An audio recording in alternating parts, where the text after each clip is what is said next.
Movie के start में हम देखते हैं एक ऐसे शहर को जहां पर अमीर और गरीब लोग एक साथ तो रहते हैं, लेकिन अमीर लोग गरीब लोगों का बिल्कुल साथ नहीं देते। वे काफी घमंडी हैं और वो गरीबों को कुछ भी नहीं समझते। अब हम एक आदमी ऑर्थर को देखते हैं। वो अपनी मदर के साथ रहा करता था। उसे कॉमेडी बहुत पसंद थी और उसका दिल चाहता था कि वह एक दिन बहुत बड़ा कॉमेडियन बने। उसका आइडियल एक आदमी था जो कि बहुत बड़े कॉमेडी शो को होस्ट करता था। वह कहता था कि मैं भी एक दिन उनके शो में उनके साथ खड़ा हूंगा। वह इसके लिए बहुत मेहनत किया करता था। फिर एक दिन हम ऑर्थर को देखते हैं जो कि किसी कंपनी के एडवर्टाइजमेंट के लिए एक साइन बोर्ड लेकर एक रोड पर खड़ा होता है। कोई शरारती बच्चे वहां और उसे बहुत तंग करके उसका साइन बोर्ड छीन कर भाग जाते हैं और ऑर्थर यहां पर जोकर बना होता है। वो उन बच्चों के पीछे भागता है ताकि अपना साइन बोर्ड ले सके, लेकिन वो बच्चे उसे बहुत भगाते हैं और वही साइन बोर्ड उसके मुंह पर मारते हैं, जिससे वो साइन बोर्ड टूट जाता है और उसके बाद फिर वो ऑर्थर कभी बहुत बुरी तरह मारते हैं। ऑर्थर काफी हर्ट होता है और सीधा अपने बॉस के पास जाता है। वो अपने बॉस से सब कुछ बताता है कि बच्चों ने उसके साथ क्या क्या किया, लेकिन उसका बॉस उल्टा उसे डांट देता है और कहता है कि तुम्हारा दिमाग तो ठीक है, बच्चे ऐसी हरकत कैसे कर सकते हैं? मैं तुम्हें तुम्हारी सैलरी भी नहीं दूंगा और तुम्हें में कॉन्फिडेंस की बहुत कमी होती है। इसलिए वह यहां पर खुद के बारे में कुछ बोल ही नहीं पाता। वह वहां से उदास होकर बाहर आ जाता है और सोचता है कि क्या मैं इतना बुरा हूं कि कोई भी मेरी बात का यकीन ही नहीं करता। वो अपनी घर आता है और डांस करने लगता है। यहां पर हम देखते हैं कि उसकी बॉडी काफी वीक होती है। अगले दिन ऑर्थर अपने कोलीग से मिलता है और उसे उन बच्चों के बारे में बताता हूं। उसका कोलीग उसे कहता है कि ये तो बहुत गलत हुआ, तुम्हें अपनी सुरक्षा करनी चाहिए थी, और इसी के साथ वो उसे गन देता है और कहता है कि इसे अपने पास रख लो, ये मुश्किल वक्त में तुम्हारे काम आएगी। ऑर्थर यह लेने से इनकार करता है, लेकिन वो आदमी जबरदस्ती ये गन दे देता है और फिर ऑर्थर अपने घर के लिए निकल जाता है। वो बस में होता है तो उसके सामने एक बच्चा भी बैठा होता है। वो उसे हंसाने की कोशिश करने लगता है और वो बच्चा जोर जोर से हंसने लगता है। बच्चे की मदर को गुस्सा आ जाता है और वो उसे कहती हैं कि हटो, परेशान मत करो हमें, लेकिन इस बात पर ऑर्थर हंसने लगता है। इनफैक्ट हमें बताया जाता है कि ऑर्थर को कोई सीरियस साइकोलॉजिकल इश्यू होता है और वो अपनी हंसी को कंट्रोल ही नहीं कर पाता। उसे कहीं पर भी हंसी आ जाती है। वो बस में बैठी हुई उस लैडी को एक कार्ड देता है जिसमें उसकी डिजीज के बारे में सब कुछ लिखा होता है। वो घर आता है और अपनी मेडिसिन्स लेने लगता है। इनफैक्ट वो गरीब था और ये दवाएं बहुत एक्सपेंसिव थीं, तो वो गवर्नमेंट के बनाए गए मेडिकल सेंटर से ये दवाई फ्री लेता था। वो एक दिन अपनी साइकेट्रिस्ट के पास जाता है। वो उसी कहती हैं कि मुझे अपनी डायरी दिखाओ कि तुम क्या क्या लिखते रहे हो। जैसे ही उसकी डायरी खोलती है, उसमें ये लिखा होता है कि मैं उस तरह से नहीं मरना चाहता जिस बुरी तरह से मैंने जिंदगी गुजारी है। फिर ऑर्थर वहां से अपने घर जाता है तो उसकी मदर उससे पूछती है कि क्या थॉमस की तरफ से कोई लेटर आया, तो ऑर्थर कहता है कि नहीं, आज भी नहीं। इनफैक्ट थॉमस इस मूवी में बहुत ज्यादा रिच बिजनेसमैन है और लोग उससे बहुत डरते हैं। उसकी माँ उसे कहती है कि अगर उसको हमारी हालत के बारे में पता चलेगा तो वह हमारी हेल्प जरूर करेगा। अगले दिन जब वो बाहर जाता है तो वापसी घर आते हुए रास्ते में एक सिंगर मदर मिलती है जिसके साथ एक छोटी सी बेटी भी होती है। वो ऑर्थर को काफी अच्छी लगने लगती है, लेकिन वो अपने घर आ जाता है। यहाँ उसकी मदर उससे फिर उसी लेटर के बारे में पूछती है तो ऑर्थर कहता है आपका क्या लेना देना है उससे, वो हमारी मदद नहीं करेगा। अगले दिन हम देखते हैं कि वो सिंगर लड़की ऑर्थर के घर पर आती है। वो उसे कहती है कि मैं कुछ टाइम से नोट कर रही हूं कि तुम मेरा पीछा कर रहे हो, जिस पर ऑर्थर उससे कहता है कि हाँ, मुझे तुम अच्छी लगी हो। तो इस पर वो लड़की हंसने लगती है और जल्दी उन दोनों में दोस्ती हो जाती है। ऑर्थर को एक और जगह से जोकर की ऑफर आती है। वो एक चिल्ड्रेन हॉस्पिटल होता है और जब ऑर्थर वहां पर जाकर डांस कर रहा होता है तो उसकी पॉकेट से वही गन बाहर आकर गिरती है। सब बच्चे डर जाते हैं और स्टाफ हैरान होता है कि इसके पास गन क्या कर रही है। ये बात फैलती है और उसे इस जॉब से भी निकाल दिया जाता है। वो अपने बॉस को कॉल करता है कि ये तो सिर्फ एक टॉय गन है। तो उसका बॉस कहता है कि झूठ मत बोलो, मुझे तुम्हारे कोलीग सब कुछ बता दिया है कि तुमने खुद उससे गन ली। यहां पर ऑर्थर का दिल दोबारा से बहुत दुखता है कि उसके कोलीग ने तो उसे जबरदस्ती ये गन दी थी। अब हम देखते हैं कि ऑर्थर ट्रेन में घर जा रहा होता है और वहां पर 3 बिजनेसमैन भी होते हैं जो कि थॉमस बिजनेसमैन के आदमी थे वो ट्रेन में बैठी हुई एक लड़की को छेड़ रहे होते हैं ऑर्थर को। यहाँ पर अपने मेंटल डिसऑर्डर की वजह से हंसी आने लगती है और वो तीनों आदमी समझते हैं कि ये हम पर हंस रहा है। वो उसे बहुत मारते हैं, इतना मारते हैं कि उसके मुंह से खून आने लगता है। ऑर्थर उन्हें अपना मसला बताने की कोशिश कर रहा था, लेकिन वो तीनों उसकी एक नहीं सुनते। ऑर्थर इन तीनों पर गुस्सा हो जाता है और अपनी गन निकालकर तीनों को शूट कर देता है। वो ये सोचकर भाग जाता है कि मैंने 3 लोगों को मार दिया है। वो खुद को एक बाथरूम में लॉक कर लेता है। पहले तो वह डर रहा था, लेकिन यहां पर अचानक से वह डांस करने लगता है।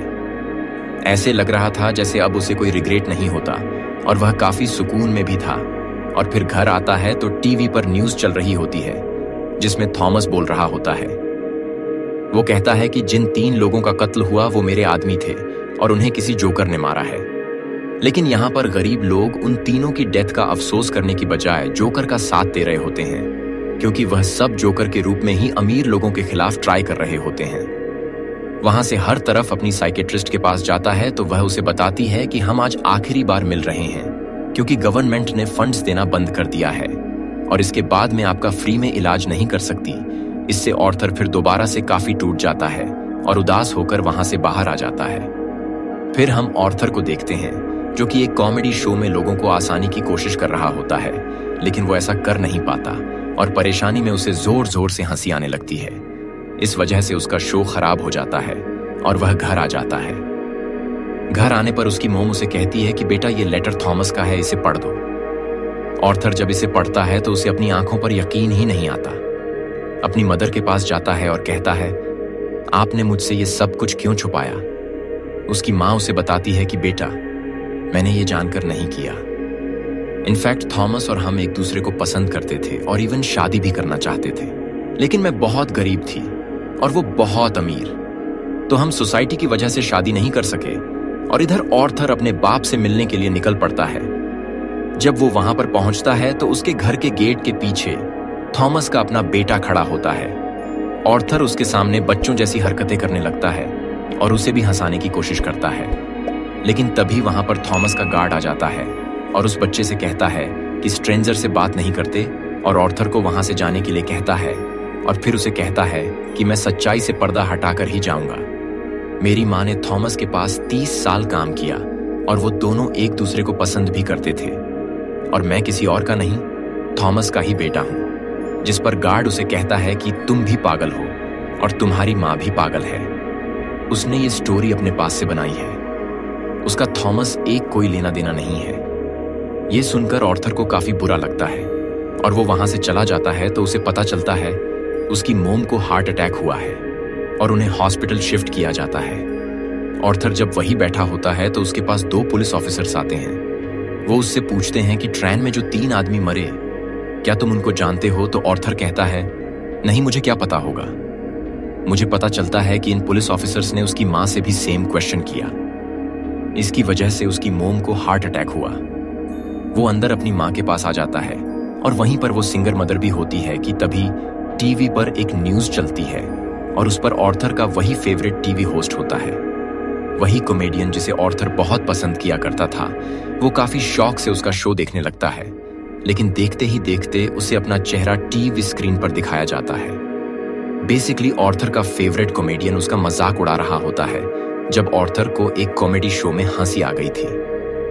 ये देखकर ऑर्थर काफी टूट जाता है कि मेरा आइडियल मेरा मजाक उड़ा रहा है। इससे तो मुझे इंस्पिरेशन मिली थी, उसे इस चीज पर यकीन ही नहीं आ रहा होता। थॉमस घर आता है तो न्यूज चल रही होती है कि शहर की हालत काफी खराब हो गए हैं। गरीब लोग जोकर का मास्क पहने सड़कों पर निकल आए हैं और अमीर लोगों के खिलाफ स्ट्राइक कर रहे हैं। इन लोगों में बहुत दुश्मनी बढ़ गई है और ये सारे के सारे थॉमस के खिलाफ है। और थोड़ी देखकर काफी खुश होता है कि वह सब के सब लोग जोकर बने हुए थे, यानी क्लाउन बने हुए थे। उसे लगता है कि पहली बार उसकी जॉब गई है, उसकी किसी ने तारीफ की हो। अब जहां पर वो गरीब लोग स्ट्राइक कर रहे थे वो एक थिएटर था। उस थिएटर के अंदर अमीर लोग एक मूवी देख रहे थे और वहां पर थॉमस पिज्जा को स्ट्राइक को रोकने के लिए पुलिस वहां पर आ जाती है और उन्हें मना करती है। हर तरफ हलचल मच जाती है और इस चीज का फायदा उठाते हुए ऑर्थर उस थिएटर के अंदर चला जाता है। वो थिएटर के वॉशरूम में जाता है जहां पर थॉमस भी आया था ऑर्थर उसके पास जाता है और पोलाइटली कहता है कि मैं आपका बेटा हूं, मेरी माँ और आप एक साथ हुआ करते थे। याद करें, थॉमस उसे कहता है कि मैं इस नाम की किसी औरत को नहीं जानता और उसे जोरदार मुक्का मारता है, यानी पंच करता है, जिससे उसकी नाक से बहुत खून आने लगता है। और कुछ टाइम बाद उसे पुलिस की कॉल आती है। वो इनफैक्ट ऑर्थर से भी इन्वेस्टिगेशन करना चाहते थे उस दिन के बारे में जब उन 3 आदमियों का कत्ल हुआ था। और तभी ऑर्थर को यह पता चलता है कि जो उसका फेवरेट कॉमेडियन था, उसने ऑर्थर को अपने शो में बुलाया है। इनफैक्ट उसने ऑर्थर की जो क्लिप अपने शो में चलाई थी, उसकी वजह से उसके शो की रेटिंग काफी बढ़ गई थी, क्योंकि लोगों ने उसको पसंद किया था। वो बहुत खुश हो जाता है और तैयार होकर वहां पर जाने के लिए निकल जाता है। लेकिन उसे याद आता है कि थॉमस के गार्ड ने कहा था कि मेरी माँ पागल है। तो वो उस मेंटल हॉस्पिटल पर जाता है जहां पर उसकी माँ का कभी इलाज हुआ था। वो उन लोगों से अपनी माँ की फाइल मांगता है। वो वहां से वो फाइल चुराकर भाग जाता है। उसमें लिखा हुआ था कि ऑर्थर की माँ का किसी और के साथ रिलेशन था। वो उसे बहुत ज्यादा फिजिकली एब्यूज किया करता था, मारा करता था, और इसी दौरान ऑर्थर के सर पर भी चोट आई थी, जिसकी वजह से वो आज इस डिजीज का शिकार है। वो वहां से सीधा अपनी दोस्त यानी उसी सिंगर मदर के पास जाता है। लेकिन हमें यहां पर पता चलता है कि वो असल दुनिया में थी ही नहीं। वो असल में सिर्फ और सिर्फ ऑर्थर की इमेजिनेशन में थी और उसको उसके विजन आया करते थे। ऑर्थर अपने माँ की झूठ की वजह से काफी परेशान होता है। वो हॉस्पिटल जाता है और पिल्लों से अपनी माँ को मार देता है। घर आकर देखता है तो उसे पिक्चर मिलती है जिसके पीछे लिखा हुआ था कि मुझे तुम्हारी स्माइल बहुत पसंद है, जो कि थॉमस ने लिखा था। और ये पिक्चर उसकी मदर। यहां उसे एहसास होता है कि उसकी माँ झूठ नहीं बोल रही थी। वो अपना जोकर का मेकअप करने लगता है और यहां पर वो काफी दुखी होता है और उसे कुछ समझ नहीं आ रहा होता कि उसके आसपास क्या हो रहा है। तभी वहां पर उसका वही कुलीग आ जाता है और वो कहता है कि जो उस दिन ट्रेन में 3 कत्ल हुए और रिसेंटली तुम्हारी माँ का भी कत्ल हुआ, मैं उसके बारे में कुछ पूछना चाहता हूं। से मेरा जीना हराम करने आया है। और वो यहां पर अपनी कुलीग को पूरी तरह से मार देता है। अब इसके बाद ऑर्थर तैयार होता है और अपने जोकर का फुल कॉस्ट्यूम पहन लेता है। वो अब अपने फेवरेट कॉमेडियन के शो में जाने की तैयारी कर रहा था और बहुत खुश होता है और रास्ते में डांस करता हुआ जा रहा होता है। वहीं पर वो दोनों पुलिस ऑफिसर्स भी आ जाते हैं जो उसे में हुए हादसे के बारे में इन्वेस्टिगेशन कर रहे थे। पर ऑर्थर वहां से भाग आता है और भागते भागते एक ट्रेन में घुस आता है। उस ट्रेन में और भी बहुत सारे लोग ऐसे थे जिन्होंने जोकर का कॉस्ट्यूम पहना था। पुलिस इतने सारे लोगों में उसको ढूंढ ही नहीं पाती, तो इसी बात का फायदा उठाते हुए वहां से बाहर आ जाता है और अपने फेवरेट कॉमेडियन के शो की तरफ जाता है। वो जब उसके सामने जाता है तो वो उसे पूछता है कि क्या तुम भी जोकर बने हो या तुम भी अमीरों के खिलाफ प्रोटेस्ट कर रहे हो। ऑर्थर उसे रिक्वेस्ट करता है कि आप लोगों को मेरे बारे में कुछ ना बताएगा सिवाय इसके कि मैं एक ऑर्डिनरी जोकर हूं। और फिर उनका लाइव शो स्टार्ट हो जाता है। ऑडियंस उन्हें देखकर काफी खुश होती है और इस चीज को काफी एडमायर कर रही होती है। वहां पर ऑर्थर का फेवरेट कॉमेडियन उसे क्वेश्चन करता है कि तुम यहां पर जोकर बनके क्यों आए हो। तो जोकर उसे कहता है कि मैं हमेशा खुश रहना चाहता था और मैं लोगों में भी खुशियां बांटना चाहता था। लोगों ने मुझे इस थिएटर में पसंद किया तो मैंने सोचा कि क्यों ना मैं ऐसे ही आ जाऊं। वो यहां पर एक बहुत ज्यादा सरप्राइजिंग बात भी करता है। वो इस लाइव शो में सबके सामने बता देता है कि उस दिन ट्रेन में जो 3 लोग मारे गए उनको मैंने ही मारा है। वो कहता है कि ये सब मैंने आपको इसलिए बताया कि अब तक कितने गरीब मरे, कितने ज्यादा अमीर लोगों ने गरीब लोगों को बेदर्दी से कत्ल किया, लेकिन आज तक किसी ने नोटिस किया? किसी ने भी अमीर लोगों के खिलाफ आवाज उठाई या उन गरीब लोगों को याद किया? तो मुझे बताए।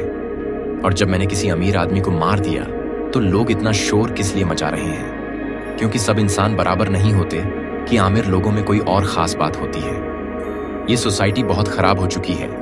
वो सिर्फ अपना फायदा सोचती है और अगर आज तुमने मुझे इस शो में बुलाया है तो ये तुम्हारी रहमदिली हरगिज नहीं है। तुम्हारे शो की रेटिंग मेरी वजह से बढ़ रही थी इसलिए तुमने ऐसा किया। लेकिन ऑर्थर का जो फेवरेट कॉमेडियन होता है वो कहता है ऐसी बात हरगिज नहीं है। ऑर्थर को गुस्सा आ जाता है कि तुम अभी भी झूठ बोल रहे हो। वो इसी के साथ अभी गन बाहर निकालता है और उसे सबके सामने शूट कर देता है। लोग काफी घबरा जाते हैं और वहां से बाहर निकलने लगते हैं, लेकिन ऑर्थर को हम यहाँ पर काफी कॉन्फिडेंट देखते हैं। वो किसी से नहीं डर रहा होता। पुलिस इस बात पर जोकर यानी ऑर्थर को अरेस्ट कर लेती है और अपनी गाड़ी में बिठाकर उसे वहां से ले जाने लगती है। लेकिन ऑर्थर रास्ते में देखता है कि उसके बहुत सारे सपोर्टर हैं जो उसे सपोर्ट कर रहे हैं। उनमें से कुछ लोग एक एम्बुलेंस में बैठते हैं और उसकी ज्यादा स्पीड करके उस पुलिस कार के साथ टक्कर कर देते हैं, जिसकी वजह से वो पुलिस कार उड़ जाती है। और अब जोकर बाहर आ गया था, वो उन सब लोगों में शामिल हो जाता है और उसी कार के ऊपर आकर खड़ा हो जाता है। सब लोग उसे यहाँ पर देख पा रहे थे और उसे चीयर कर रहे थे। उसके मुंह और नाक से काफी खून आ रहा था, लेकिन वो उसी खून से अपनी स्माइल बना लेता है और हाथ फैलाकर जोर जोर से हंसने लगता है। इनफैक्ट ये एक ऐसी स्माइल थी जिसके पीछे बहुत तकलीफ और दुख छुपा हुआ था। वो लोगों का हीरो बन चुका था और वो यहाँ पे काफी खुश था कि लोग फाइनली अब सब उसकी तारीफ कर रहे थे, उसे अप्रिशिएट कर रहे थे। दूसरी तरफ हम थॉमस को देखते हैं जो कि अपनी प्रेजेंट वाइफ और अपने बेटे के साथ ये शहर छोड़कर जा रहा होता है। लेकिन तभी साइड पर खड़ा एक जोकर उन लोगों को शूट कर देता है, लेकिन वो उनके बेटे को कुछ नहीं कहता। फिर सीन चेंज होता है और हमें ऑर्थर यानी जोकर एक साइकेट्रिस्ट के पास दिखाया जाता है। वो वहां पर भी हंसता होता है, तो वो साइकेट्रिस्ट उसे कहती है कि तुम हंसते रहते हो, तो ऑर्थर उसे कहता है कि आप इस फीलिंग को कभी नहीं समझ पाएंगी, और ये कहकर वो वहां से बाहर आ जाता है। उसके जूतों के नीचे खून लगा हुआ था, जिससे ये जाहिर होता है कि एक अच्छा कैसे किसी कातिल में बदल गया। और इस मूवी से हमें ये सीख भी मिलती है कि जो किसी के साथ बुरा किया जाए तो वो बुरा ना भी हो तो एक ना एक दिन बुरा बन ही जाता है। उसे इतनी तकलीफ दी गई, इतना टॉर्चर किया गया कि उसके अंदर से वो फीलिंग्स ही खत्म हो गई और अब वो अपनी लाइफ से बिल्कुल सेटिस्फाई था। एल और समंथा अब बैंक को लूटते हैं और इसी के साथ ये मूवी यहीं पर एंड हो जाती है। मूवी कैसी लगी कमेंट करे, लौटूंगा ऐसी ही शानदार कहानी के साथ। कहानी अच्छी लगी हो तो वीडियो को लाइक करे, सब्सक्राइब करे और अपने दोस्तों के साथ शेयर करना ना भूलें। मिलते हैं नेक्स्ट वीडियो में। धन्यवाद।